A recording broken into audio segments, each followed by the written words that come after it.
Assalamu alaikum wa rahmatullahi wa barakatuhu.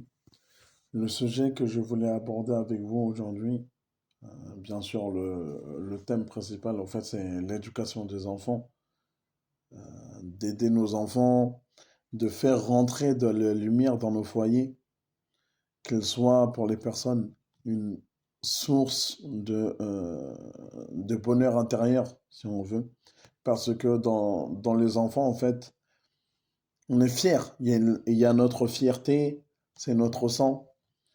Voilà, on est content de pouvoir, s'ils peuvent jusqu'à nous amener, on prie derrière eux quand on prie le tarawih.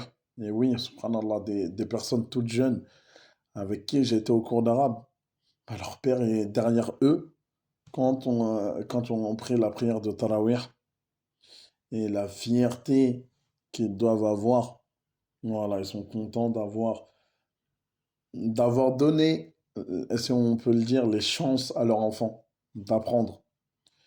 Il y a les bons comportements, d'accord? Voilà, ce sont des personnes qui visitent leurs parents, qui appellent leurs parents, qui exhortent, qui rapportent. Voilà, les personnes, ils les aiment, les personnes de leur famille, ils les considèrent même s'ils sont petits, et etc. Au fait, c'est pas des personnes à qui on a peur, ils se retrouvent pas dans des endroits bizarres, faire des transactions avec des personnes bizarres.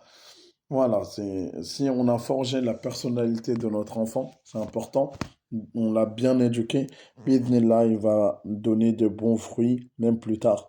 Et encore, après la mort même des parents du parent, bah, eux, ils demanderont pardon pour lui à Allah. Et ça, c'est des sources de hasanat. Parce que quand on est mort, tout est terminé, à part, comme il est venu dans le hadith authentique, un enfant qui demande, un enfant pieux, qui demande pour ses parents. Donc, vraiment, si on peut dire, c'est histoire de mise, il faut miser sur nos enfants. Miser sur les enfants que sur l'argent, sur les opportunités mondaines, parce qu'ils vont partir avec toi. Ils vont partir avec toi, ou bien tu vas les laisser à tes héritiers. Donc, c'est quelque chose, au fait, voilà, donner vraiment l'opportunité aux enfants de pouvoir s'épanouir et comprenez la responsabilité que vous avez, que vous avez envers vos enfants. Comme ça, c'est pas moi qui le dis, mais tout le monde a une responsabilité. Allah, il a dit, son prophète, sallallahu alayhi wa sallam, il l'a dit, et tout le monde sera interrogé sur sa responsabilité et nous, les enfants, ils sont pour l'instant peut-être faibles et etc. Ils ne comprennent pas, ils n'ont pas vu toutes les choses comme nous de la vie. Donc, on se doit de leur montrer, de pouvoir les ramener dans les endroits qui leur seront profitables. D'accord? De les ramener avec nous dans des endroits qui seront profitables, de leur enseigner les choses, leur faire éviter d'emprunter certains chemins, de parler avec eux, de les apaiser. Voilà, tout ça sera un profit pour toi de faire qu'ils sont jusqu'à ton ami. Donc voilà, voilà, faut passer du temps ensemble, etc. Ça, c'est parmi les choses qui vont, voilà, qui sont bien pour la personne, d'accord? Les enfants, et etc. Les personnes, des fois, ils vont en dépression, et etc. Parce que aussi, parmi les causes, c'est que leurs enfants, ils les ont laissés et qu'ils se sentent tout seuls. Et donc, ça, c'est un peu dur. En fait, il faut vraiment la réjouissance des yeux.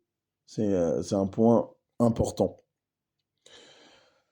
Donc voilà, après cette généralité que que j'ai pu rappeler, surtout au fait le sujet au fait surtout que je voulais aborder rapidement avec vous, c'est l'histoire, le fait d'inculquer l'histoire islamique aux enfants. Et même de termes général, c'est même profitable pour nous que de l'apprendre. D'accord? C'est parce que la plupart, si ce n'est toutes, la plupart des déviances est due à l'histoire, la compréhension des événements qui sont passés au temps du prophète sallallahu alayhi wa sallam ou des compagnons qui sont arrivés. Disons, on prend un exemple rapide. On va pas rentrer dans les détails, mais les chiites, comment ils sont arrivés, les chiites? Ils sont arrivés à un moment. Mais est-ce que il y avait des chiites parmi les compagnons? Non. Non. Et voilà, si on s'attache à l'histoire islamique, on va comprendre. Donc c'est important. Et Allah, il a fait que sa religion se comprend surtout.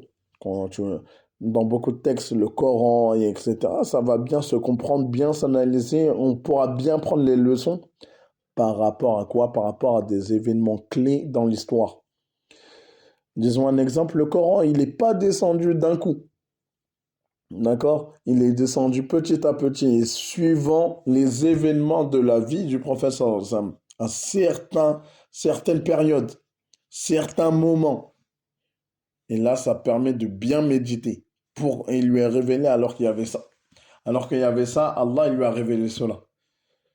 Subhanallah. Donc, c'est des leçons à chaque fois de bien connaître l'histoire, la vie du prophète sallallahu alayhi wa sallam. C'est ça qui va faire que ça va bien t'aider à comprendre le livre d'Allah. Bien sûr, la législation, même des hadiths, c'est-à-dire que tu vas prendre plus de leçons. Ça, c'est important. Plus tu vas remonter à la source, plus tu vas comprendre des choses. Ah, tu vas comprendre pourquoi et comme ça. Pourquoi c'est comme ça.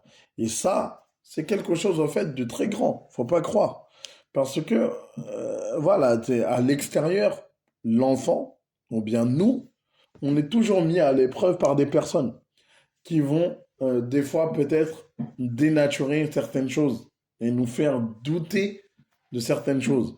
Celui qui connaît bien son histoire, il va en être fier et il va avoir des racines profondes et son arbre, il va tenir sur des racines. Mais celui qui ne connaît pas les racines, il peut tomber à chaque intempérie. Donc on n'aura pas donné les cartes vraiment à nos enfants, d'accord? D'être fiers de leur religion. Parce que quand tu ne connais pas tes racines, parce qu'il est facile pour les gens de dire c'est lui l'injuste. Non, voilà, lui sera c'est qui l'injuste réellement et si c'est qui l'injuste réellement, il pourra vraiment le dire et être fier de sa religion. Et en plus, il y a beaucoup de menteurs. Des fois, on nous ment. Les personnes, ils font exprès de parler d'une certaine manière, dire certains mots pour nous faire comprendre l'histoire d'une telle ou telle manière. L'histoire islamique, que nous, on a été injuste. Wallah, on a ramené la miséricorde dans le monde.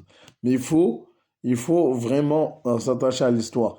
Déjà, l'histoire, les prophètes, tu vas comprendre des choses. Déjà, comment c'est arrivé quelqu'un, quand on t'explique bien comment tout est arrivé, tu comprends les législations, tu comprends pourquoi juif, pourquoi chrétien, pourquoi ça, qui a commencé à dévier, qui a fait ça, pourquoi. Tu comprends, il y a de la réponse à beaucoup de pourquoi. Donc là, tu commences à être ferme dans ta religion, tu comprends plein de choses, d'accord? Et après, il y a l'histoire du prophète sallallahu alayhi wa sallam, des compagnons, et des compagnons de ceux qui est arrivé après eux, jusqu'à un peu nos jours. Et tu comprends que les choses se répètent et c'est le décor seulement qui change.